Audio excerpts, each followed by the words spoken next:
Greetings. Just had a question about how the speeches are going to work and where are they at in the assignments and the weeks and all of that. So I just thought I'd take this moment to log in, put up a quick video, and kind of address that.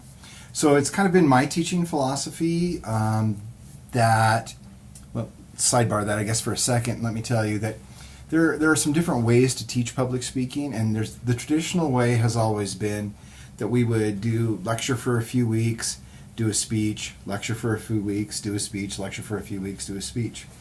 And I feel like that leaves students ill-equipped to do one of the scariest things that we would ever ask them to do, right? Like, you haven't put all of the tools in your toolbox, you haven't done all of the course content, you haven't had all of the lectures, you've had about a third or a fourth, and we ask you to do the first speech. And to me, that seems really unfair. I liken it to the idea of working perhaps in a automotive shop or to teach automotive, where we would give you screwdrivers and say, now go rebuild that engine. We know you can't be successful, but go try anyway, do the best you can. We'll give you a grade on it. Next week, we'll give you wrenches and we'll have you do the same thing. Eventually, you'll have all the tools and you'll be able to be successful. But for right now, let's just kind of limp along and see what happens. And so what I've done in terms of teaching public speaking, I met with a guy at a communication conference and we talked about that whole philosophy. And so we've shifted that, and there are some schools who do this all across the country. And we've been doing it here for about 5 years, and it works really well. So what happens is we spend the first half of the semester doing what we're doing, working through the textbook, having class discussions, sort of filling our toolbox with tools, if you will. And then at midterm, when everybody else is taking their midterm exams, we'll really be done with course content. We'll be finished. And then the second half of the semester, we'll do speeches for the rest of the semester. You'll do 2 of those a week. What'll happen is twice during the week, I will post 3 possible topics. You'll pick the one topic that resonates with you the most, that you find most interesting. You'll spend roughly 30 minutes preparing it.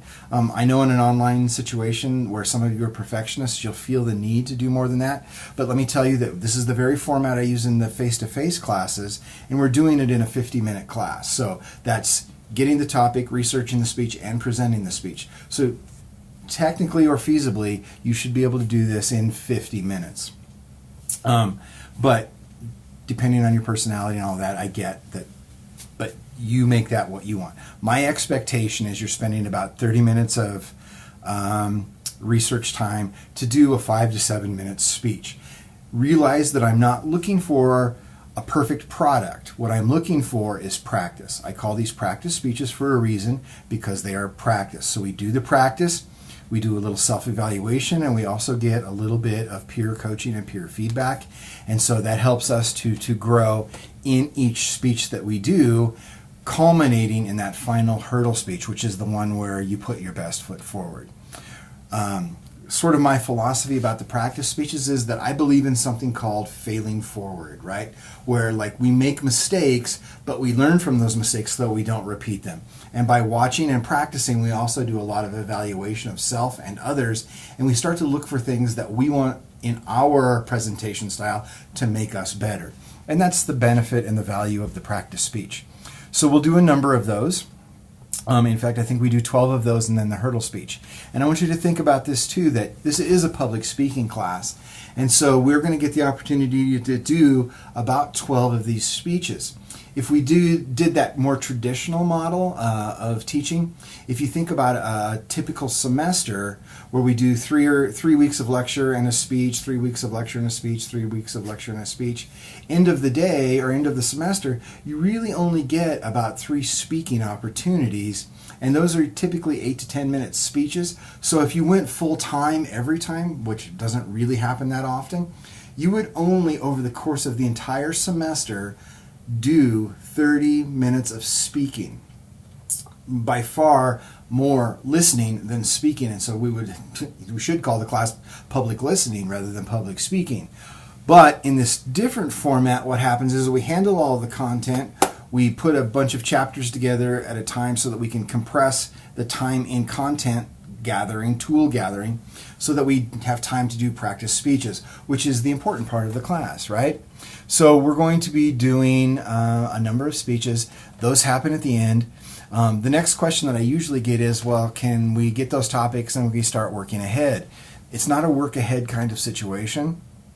I don't want you to spend hours and hours and hours on these. I really do want that kind of 30 minutes and go, right? 30 minutes and go.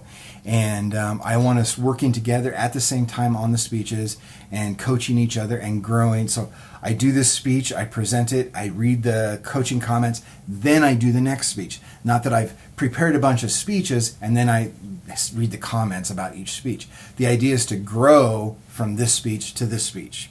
Learn and grow. Learn and grow until we get to the hurdle. And really,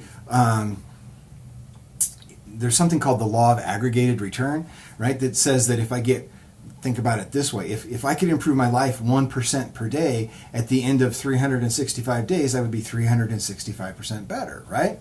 So if we grow a little bit out of this speech, a little bit out of this speech, a little bit out of this speech, by the time we put 12 of those together and get to the final speech, this final speech should show a great deal of growth. We should feel a lot of progress, and that should then be reflected in your self-evaluation. So I hope that answers your questions about how the speech is going to work and how all of that kind of develops. I guess the one thing I would ask is that you just kind of trust the system. I promise you that it'll work and that we'll get it done. All right? Thank you.